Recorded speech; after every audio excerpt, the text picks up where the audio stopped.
Welcome to Crime, Corruption, and Cocktails, the true crime podcast where we look at cases of corruption and negligence and examine their historical and cultural implications. Today, what should I be drinking? I think I put a pina colada in the other one, so I can't say that. Today, I'm drinking a pina colada. What do you have, Del? I am drinking a martini, and on this week's episode, we are going to look at one of the most infamous cult leaders in American history and what he called his family. We are, of course, talking about the Manson family. Few cults have had the cultural impact as the Manson family, and we're going to dive into who Charles Manson was, how the family was formed, and the horrific crimes that they committed. Let's start with some background on Charles Manson. Charles Manson was born Charles Mills Maddox on November 12, 1934, to Kathleen Manson in Cincinnati, Ohio. He most likely never met his father, but it's believed that his father was Colonel Henderson Scott Sr. His mother had taken the colonel to court for a paternity suit, but it's still not known whether Charles ever actually met the man. In August of 1934, while pregnant with Charles, Kathleen married William Manson. Although Charles was born with his mother's maiden name, he soon took the last name of his stepfather. Charles was often left with multiple babysitters, while his mother was out drinking with her brother Luther. William would go on to divorce Kathleen in 1937. Even though his mother got divorced from William, Charles maintained the Manson last name. In 1939, Kathleen and Luther were arrested and imprisoned for armed robbery. While his mother was in prison, Manson was sent to his aunt and uncle's house. After his mother's release, they moved to Charleston, West Virginia. In addition to the troubles caused by his mother's drinking, Manson had a terrible time dealing with authority and rules. When he was 9, he set fire to his school. He was often truant and spent most of his childhood in and out of reform schools. Manson was arrested on federal charges for driving a stolen car across state lines. Manson was transferred in October of 1951 to Natural Bridge Honor Camp. His aunt had visited him and told administrators that she would let him stay at her house and would help him find work. During this time period in January, he was caught raping a young boy at knife point. Manson was then transferred to the Federal Reformatory in Petersburg, Virginia. There, he committed a further, quote unquote, 8 serious disciplinary offenses, 3 involving homosexual acts. He was then moved to a maximum security reformatory. He received an early release in May of 1954 due to good behavior. In September 1959, he pleaded guilty to a charge of attempting to cash a forged U.S. Treasury check, which he claimed to have stolen from a mailbox. He received a 10-year suspended sentence and probation after a prostitute named Leona made a quote-unquote tearful plea before the court that she and Manson were quote-unquote deeply in love. Manson took Leona and another woman to New Mexico for purposes of prostitution, resulting in him being held in question for violating the Mann Act. Following the arrest of one of the women for prostitution, Manson was arrested in June in Laredo, Texas, and was returned to Los Angeles. For violating his probation on the check cashing charge, he was ordered to serve his 10-year sentence. While Manson was still on parole, he started gaining followers. The first was Mary Bruner. Mary was a librarian, and Manson convinced her to let him stay on her couch for a few nights. This arrangement became permanent, and Manson soon found a second follower. Lynette Frome, also known as Squeaky, was a runaway teen that Manson convinced to stay with him and Bruner. His following began to grow, and he was soon able to attract large crowds. His followers were often social outcasts. Manson used LSD and sex to, quote, turn his followers into empty vessels that would accept anything he poured, end quote. By April of 1968, Manson had about 20 followers. According to Vincent Bugliosi, in late 1968, Manson adopted the term quote-unquote Helter Skelter, taken from a song on the Beatles' White Album to refer to this upcoming war. Dennis Wilson of the Beach Boys picked up Patricia Krenwinkel and Ella Jo Bailey when they were hitchhiking in late spring 1968, while under the influence of alcohol and LSD, and brought them to his Pacific Palisades house for a few hours. He returned home in the early hours of the following morning from a night recording session and was greeted by Manson in the driveway, who emerged from the house. Wilson asked the stranger whether he intended to hurt him. Manson assured him that he had no such intent and began kissing Wilson's feet. The number of women doubled in Wilson's house over the next few months, and they cost him approximately $100,000 by making themselves part of his household. This included a large medical bill for the treatment of gonorrhea and $21,000 for the destruction of his uninsured car, which they borrowed. Wilson moved out of his rented home when the lease expired, and his landlord evicted the family. Manson established a base for the family at the Span Ranch after Wilson's landlord evicted them. Wilson had paid for studio time to record songs written and performed by Manson and introduced him to entertainment business acquaintances, including Greg Jacobson, Terry Melcher, and Rudy Altobelli, who owned a house which he rented to actress Sharon Tate and her husband Roman Polanski. Manson entered 150 Cielo Drive uninvited on March 23, 1969, which he had known as Terry's residence. Manson told Hatami that he was looking for someone whose name Hatami did not recognize, and Hatami informed him that the place was the Polanski residence. That evening, Manson returned to the property and again went to the guest house in the back. He entered the enclosed porch and spoke to Altobelli, who had just came out of the shower. Manson asked for Terry, but Altobelli felt that Manson had came looking for him. On the night of August 8th, 1969, Tex Watson took Susan Atkins, Linda Kasabian, and Patricia Krenwinkel to 150 Cielo Drive in Benedict Canyon, Los Angeles, California. Watson claimed Charles Manson had instructed him to go to the house and quote unquote totally destroy everyone in it and do it quote unquote as gruesome as you can. Manson told the women to do as Watson instructed them to do. The occupants of the house at Cielo Drive that evening were movie actress Sharon Tate, who was 8.5 months pregnant and the wife of film director Roman Polanski, her friend and former lover Jay Sebring, Polanski's friend Wojciech Frykowski,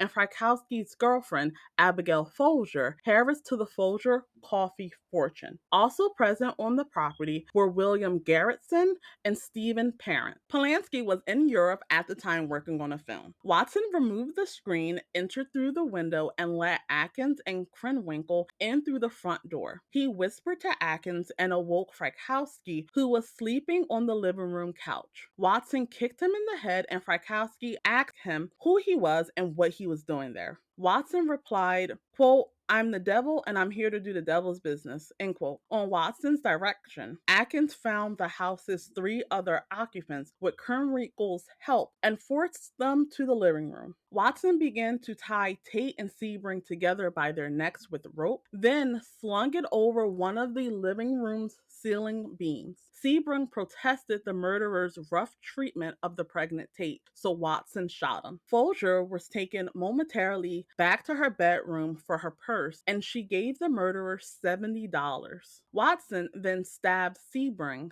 7 times. Frykowski's hands had been bound with a towel, but he freed himself and began struggling with Atkins, who stabbed his legs with a knife. He fought his way out the front door and onto the porch, but Watson caught up with him, struck him over the head with the gun multiple times, stabbed him repeatedly, and then shot him twice. Kasabian had heard quote unquote horrifying sounds and moved toward the house from her position in the driveway. She told Atkins that someone was coming in an attempt to stop the murders. Inside the house, Folger escaped from Krenwinkel and fled out a bedroom door to the pool area. Krenwinkel pursued her and caught her on the front lawn where she stabbed her and tackled her to the ground. Watson then finished her off. Her assailant stabbed her a total of 28 times. Frykowski struggled across the lawn, but Watson continued to stab him, killing him. Frykowski suffered 51 stab wounds and had also been struck 13 times in the head with the butt of Watson's gun, which bent the barrel and broke off one side of the gun grip, which was recovered at the scene. In the house, Tate pleaded to be allowed to live long enough to give birth and offered herself as a hostage in an attempt to save the life of her unborn child, but both Atkins and Watson stabbed Tate 16 times, killing her. According to Watson, Manson had told the women to, quote, leave a sign, something witchy, end quote. Atkins wrote pig on the front door in Tate's blood. Unfortunately, the Manson family wasn't finished.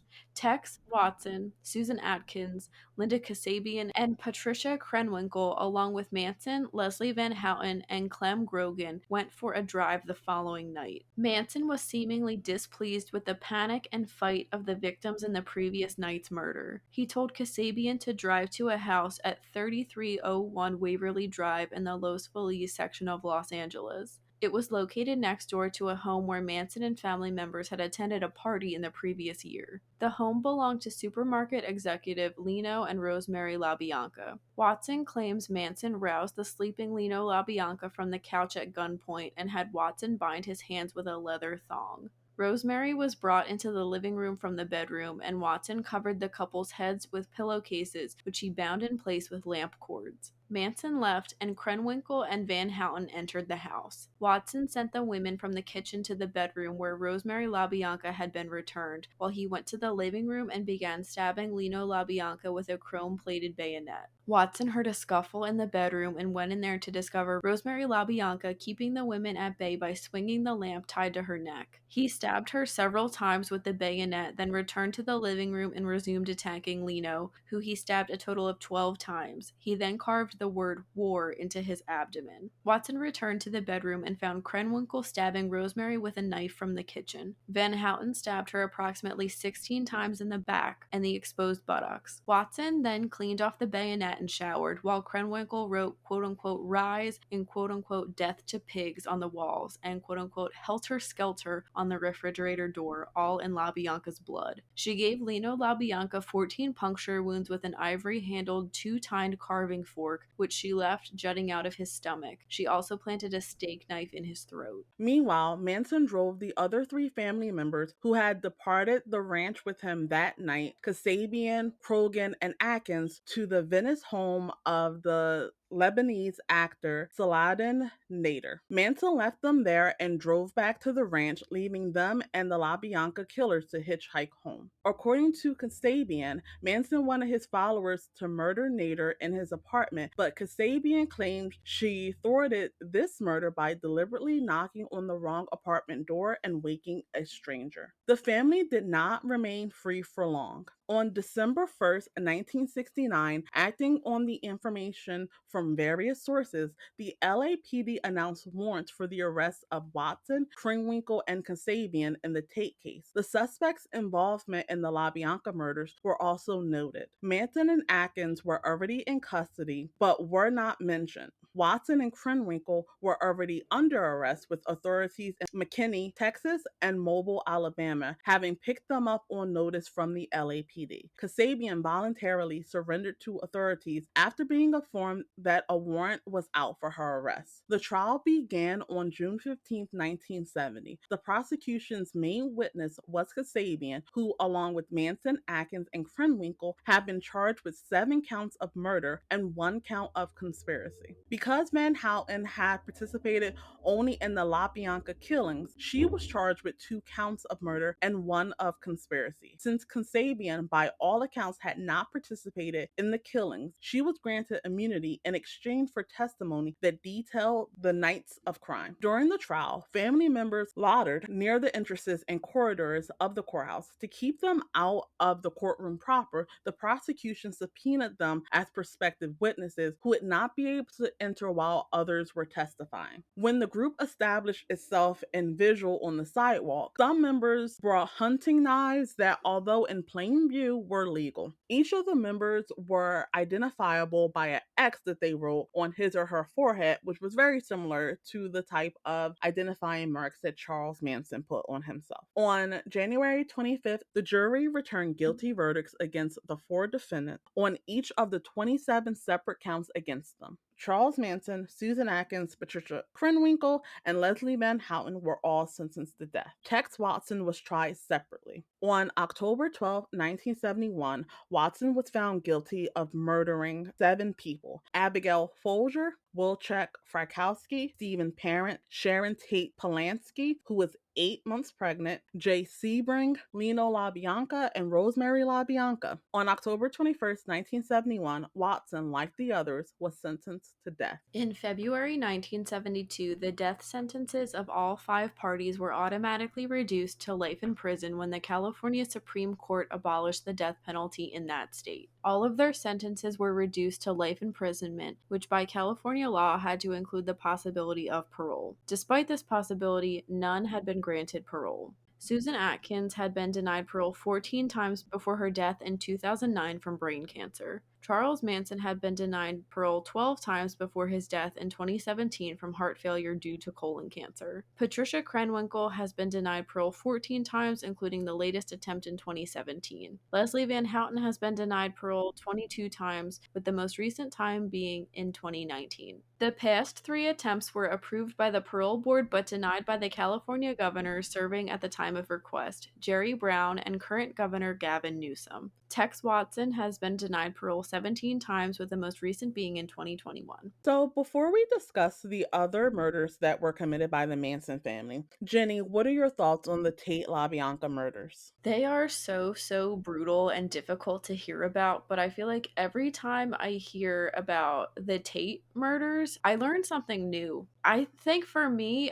I don't know a ton about the Manson family. I think I've learned a lot more in recent years, but I am always like surprised at just how brutal it was. And I really didn't know anything about the LaBianca murders going into this. The fact that Rosemary LaBianca was fighting so hard for her life that she was swinging a lamp that the cord was attached around her neck. What a fighter, man. Like, she did all that she could. A lot of these people did all that they could to survive, but they were just like outnumbered, I guess, is the best way to say it. They weren't carrying weapons like the Manson family was. It's so tragic. It's become such a legend now that I think it's really easy for people to maybe like disassociate a little and not really view it as like real life, especially because it did happen so long ago. I know a lot of people kind of say this was like the end of like the 60s as like a loving, like happy, like flower power kind of era, and it really scared people, especially because I'm glad that we mentioned how Charles Manson really was controlling people with LSD. These people, like day in, day out, were like taking LSD. I think that really has to like mess with your mind somehow. And it's like no wonder that they became violent. Del, what are your thoughts on all of this? I definitely agree with you. I think that when people think of really heinous crimes, this is probably one that's at the top of a lot of people's lists for good reason. You had someone who, through drugs, through manipulation, really transformed people that were desperate for love, desperate for someone to care about them. He transformed them into monsters and people that had no regard for the life of others. And I think that it's especially telling that most of his followers were women. I think that there's a lot of cult leaders, and we've seen this when we covered Jim Jones, who use sex, use drugs to control women and other people. I agree with you that it's amazing to hear about the fight of Rosemary LaBianca. I definitely think that when you're in that situation, it's very hard to know how you're going to react. But the fact that she was fighting and trying to make sure that she was able to survive, even though unfortunately it did not happen, I definitely think that all credit should be given to her. I think that when you're up against people that don't care about life whatsoever and don't care about other people, it's really hard to picture to yourself like what that looked like and what they were dealing with at the time. And the same goes for the murder of Sharon Tate and the other occupants of the Polanski home, where you just had this devilish force converging on you, and their one goal was to shed as much blood as possible. There were at least 4 other murders the Manson family committed in addition to the Tate-LaBianca murders. The first one that we're going to go over is that of Gary Hinman. Gary Allen Hinman was a music teacher and PhD student at UCLA. At some point in the late 1960s, he befriended members of the Manson family, allowing some of them to occasionally stay at his home. Manson believed that Hinman was wealthy and sent family members Bobby, Mary Bruner, and Atkins to his home on July 25th, 1969 to convince him to join the family and turn over the assets Manson thought Gary had inherited. The 3 individuals held the uncooperative Hinman hostage for 2 days, during which time Manson arrived with a sword and slashed Gary's ear. After that, Bobby stabbed Gary to death, allegedly on Manson's instruction. Bobby or one of the women used Gary's blood to write quote unquote political piggy on the wall and to draw a panther paw, which is a symbol of the Black Panther movement. This was all tied to Manson's ultimate plan of trying to agitate a race war between blacks and whites, which is also something that Helter Skelter refers to. Bobby was arrested on August 6, 1969, after he was caught driving Gary's car. Police found the murder weapon in the tire well. He had 2 trials and was eventually convicted and sentenced to death. His death sentence, like the others, was commuted to life when California briefly outlawed the death penalty in 1972. On November 8, 1972, the body of 26-year-old Vietnam Marine combat veteran James L. T. Willett was found by a hiker near Guerneville, California. Months earlier, he had been forced to dig his own grave and then was shot and poorly buried. His body was found with one hand protruding from the grave and the head and other hand missing. His station wagon was found outside a house in Stockton where several Manson followers were living. Police forced their way into the house and arrested several of the people there. The body of James Willett's 19-year-old wife, Lauren Rennie Willett, was found buried in the basement. She had been killed very recently by a gunshot to the head. The family members initially claimed it was an accident. It was later suggested that she was killed out of fear that she would reveal who killed her husband. The Willett's infant daughter was found alive in the house. Michael Montfort and William Goucher pleaded guilty to murdering Rennie Willett. The final murder that we're going to look at is that of Donald Shea. Shea was a Span Ranch stuntman and horse wrangler who had been killed approximately 10 days after an August 16, 1969 sheriff's raid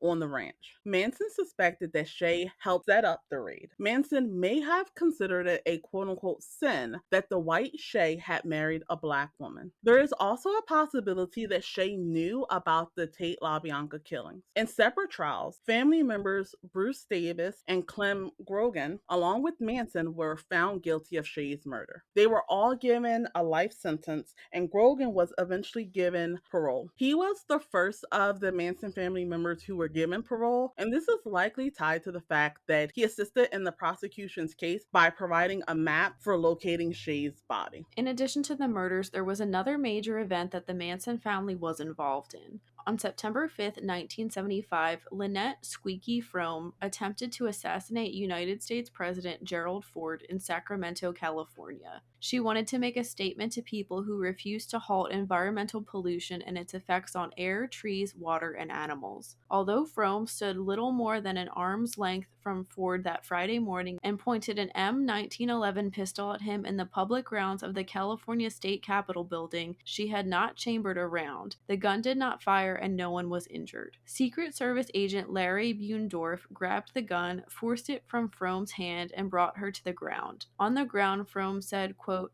"It didn't go off. Can you believe it? It didn't go off." End quote. Frome was convicted of attempting to assassinate President Ford and received a life sentence. During her imprisonment, Frome escaped from prison and as a result received extra time to her sentence after her capture 2 days later, on December 26, 1987. Frome was released from prison on August 14, 2009. That wraps up this week's case. Thank you for listening. Let us know in the comments what you think about the Manson family. You can read more about this case and how to support us in the links below. We will be back next week with a brand new episode focused on the Black Dahlia. As always, stay safe.